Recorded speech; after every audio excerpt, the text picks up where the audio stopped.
Hitting record. Okay. So hi Teji. This is our interview for our final project for data science practicum. So the first question we have is, do you consent to being recorded for this school project? Yes. Awesome. So the first question we had that officially starts the interview is, can you tell us a little bit about the roles that you've had in like leadership positions? Maybe wing hacks might be the most significant one that would be relevant to what we're doing. Mhm. And what kinds of events you have to plan for the roles that you've been in. Yeah. So, just focusing on Wing Hacks specifically, I was director last year, and Hmm. in the Wing Hacks leadership, we have two directors, and the two of us are the ones who plan all the events and Hmm. essentially just delegate all the tasks and all of that, look over all the committees. So, Wing Hacks is a hackathon for women, non-binary, and gender non-conforming people. Hmm. So, the whole organization is just planning towards this hackathon, but we do have events leading up to the hackathon. So even though the hackathon is the main event, it's 36 hours across a weekend. We do have smaller like team bonding socials or just hackathon information sessions beforehand. And Hmm. then in order to plan the actual hackathon, the way we organized it is that we had multiple committees for different purposes. Like we had one for planning the awards, one for operations, one for tech support. So all of these committees, they had their own committee members as well. So the two directors, the two of us, we Hmm. looked over the committee heads and then they would report to their committee members and tell them exactly what to do. Hmm. That makes sense. So one question we had was, how long did it take for you to plan wing hacks from like start to finish? Yeah, so we started in June of 2024 and the Hmm. actual event was this past February 2025. Mm, that makes Mhm. sense. Yeah. So, from a director's perspective, what were the most like time-consuming or frustrating things that you had to go through when planning this event? I would say the one of the biggest issues was helping having to find a venue. That Mm-hmm. was really hard, especially since it's a college event on a college campus. There's a Mm-hmm. lot of restrictions on exactly where we can have it, and we also need to make sure that the venue can hold enough people and that there's also not too many restrictions since a hackathon is an overnight event. Mm-hmm. And another issue that we did have was with sponsorship because it is really hard like reaching out to companies and especially now, a Mm-hmm. lot of companies might not have the budget into like within themselves to Mm-hmm. give to outside sources like hackathons. So for that, you have to reach out early and just like plan ahead. And also, we had merch for our hackathon as well. So Mm-hmm. since you have to make the merch, you have to design it and then order it, and have to make sure that the whole timeline fits before the actual hackathon. So just Mm-hmm. making sure that you plan ahead enough that you can do everything that you want to do within the right timeline. Mm, that makes sense. Okay. What were some tasks that maybe you found like repetitive or frustrating that maybe took away from your actual responsibilities as like a director, if there were any? I would say dealing with sponsorship definitely because you're sending the same thing essentially to every company, but a lot of them have like questions, or then sometimes they'll ask a question, but they'll take a lot of time to get back. Mm, So just like it's a pretty simple response. We send them mhm, the packet, they mhm, decide, tell us which one of the four tiers they want to sponsor. But mhm, it does take a while because there's a lot of back and forth between HR and then their managers and all of that. mhm. That makes sense. Okay, another question we had was, how did you communicate with people internally within WingHacks, whether that's your director team, organizational team, and the hackers, and also people outside of the WingHacks community, like your caterers, vendors, and sponsors, and things like that? Yeah, so for communication within the actual organization, we had a Discord server, and then Hmm. within the server, we had different channels. Hmm. So each committee would have their own channels, and then also there's one just for like the directors and the treasurer, which is essentially like the main three that we're helping to organize. And Hmm. then for the hackers, we had a separate Discord, and to Hmm. that separate Discord, it was for sending out information, and then during the actual event, just sending announcements like when different events throughout the hackathon were happening. And Hmm. then for caterers and vendors, our operations committee, they were the ones who directly contacted all those people. So they Hmm. either had phone numbers or just emails, or for people who were like local, we just went in person. And then Hmm. we also had a Google Sheet to keep track of the budget and also for like the catering and like all the operation stuff, who we reached out to, we made a list like on the Google Sheet of exactly like what they said and who we reached out. Mm, that makes sense. Ooh, so another question I just thought of. Were there any specific issues with Discord that you may have faced that maybe you wish could be improved or anything like that? Um, there Or if, definitely were issues. Mhm. Let me try and think. Um, I think when it was just like for just for the committee, like or just for like the organizing team, I think it was fine because there's around 40 of us. Mhm. So it wasn't too bad. But Mhm. then with the hackers, obviously there's more people because Mhm. the main Wing Hacks Discord with the hackers, with judges, or sorry, not judges, mentors, some of the sponsors were in there as well. It was Mm, just especially with the mentors, I think that was the biggest thing on Discord. It was hard for people to sometimes like the mentors would forget to put in the Discord, hey, like my shift is starting now. Come mhm. join the voice channel. Mhm. So that was also like a little hard. And also with questions, Mm. I'm not the best at Discord. So the person who was using tech support was the one who was organizing it. Yeah. And I think there was for the questions we had like a certain formatting, like you had to reply in a thread and you couldn't Mm. like just like add a random thing. So Mhm. it wasn't like a regular channel. So I Mm. think it was a little like sometimes it wasn't as flexible. Like people had to ask something really specific. They couldn't just like have a statement or just like yeah. Mhm. Yeah, that makes sense. So if there were any last minute changes that happened during the hackathon, what platforms did you use to inform everybody? Is it within the organizing team or for the hackers as well? Either or.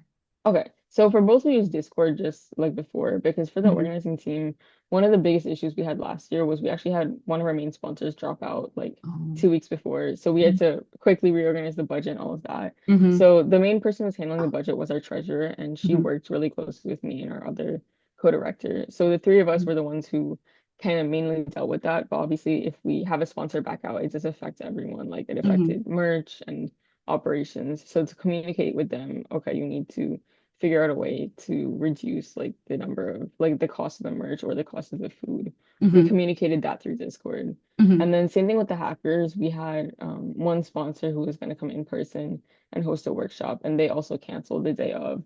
So to communicate that, yeah, we had to like Discord was the best option because Mhm. everyone in their acceptance email we sent like join the Discord and make sure you're in there because that has all the updates.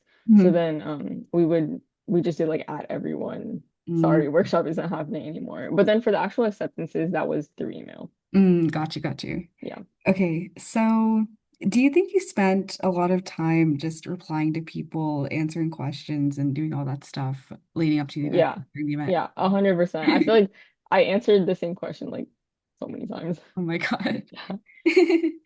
Okay, so what did you use to make sure that your attendees got accurate information during the event, like where to go, what rooms to go to, and things like that?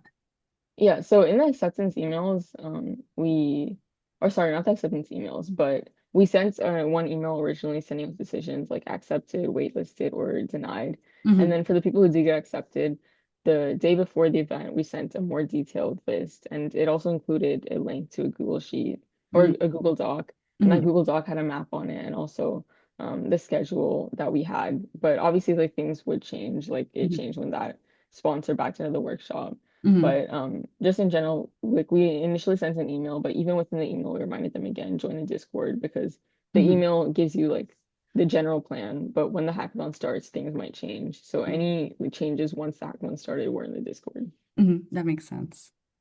Yeah. Okay. Oh, and also in person too. We just made announcements for whoever was in person. Uh, Like, hey, look at the Discord, but we'll also tell you in person. that makes sense. I do Yeah. remember that. Yeah. Um, okay. So after the event is over, as the director of the hackathon, what are some things that still keep you busy, whether that's like photo sharing, payments, anything like that? Like after the hackathon ended, things that Yeah, happened. like what are Yeah. some of the tasks that you might still have to work on even after the event itself is over? Um, I would definitely say the first one was probably reaching out to sponsors and like thanking them for coming. And also some of the sponsors did ask for resumes from hackers, so sending those over after the event. Hmm. And then reimbursements were one of the biggest things. I did not get reimbursed for something literally until August, and the hackathon was in February. So Crazy. yeah, it's a lot. It's a lot of work, the reimbursements. Hmm. And also with the invoices, a lot of the companies that we that we worked with, they were local and they Mm, sent us the invoice, but then they said afterwards pay. And then also for the venue, like that was one of our main expenses. And mm, we didn't pay for the venue until after the event because they wouldn't let us. They're like, once the event is over, then you pay. So that mm, was one thing where like we have to make sure, like, no matter what, we can't touch this certain amount of money because that is for the venue. So just gotcha. like keeping in mind that a lot of things haven't been paid for until after. So Mm, yeah, and also making the transition doc for the next year because like pretty soon after the hackathon ended, we started planning for what we wanted next year to mhm, be like. So we sent right. out initial like interest forms for directors, and we had to do interviews, and then Mhm, after that we had to do the transition to make sure they'd be okay for this year. that makes sense. Yeah. Okay. So, I know when I invited you to the interview, I kind of briefly explained what we're building, but it's Hmm. basically like a group chat kind of app where AIs and they're scraping the group chat and learning about the hackathon, things like that. But Hmm. then also we're trying to build like an AI assistant that can answer questions for your guests and help you as a host as well with like checklists and to-dos, reminders, Hmm. and just trying to streamline this whole event planning process, Hmm. so that it takes less stress off you and you can focus more on being present at the event and things like that. Hmm. So, do you think that if we were to beta test this with wing hacks, it would be something that the organization could find useful? I think that's definitely be useful. Yeah. Okay, so the last question we had was we've come up with some features that we wanted to build for our app. And if you could rate how useful you think they would be for wing hacks on a scale of 1 to 5, Hmm. one being like not so useful, five being we'd really like to see something like that. Hmm. That's it. So Okay. first aspect was auto answering FAQs for your guests, especially if it's a question that's been asked over and over and over again. Hmm. I think four. Okay. Yeah. And then sending you reminders to follow up with vendors and get updates from them. Sorry, if you say that one more time. Okay, so if we were to use our AI assistant to remind the directors or the chair people, like, hey, follow up with your vendor, make sure that you got this secured from your Hmm. vendor, like by this date or something, Yeah. would that be something that's helpful? Five for Okay. sure. Yeah. Okay. And then if we were to use our AI assistant to send the event schedule the day of for each day of the hackathon, would that be something that's helpful? Mhm.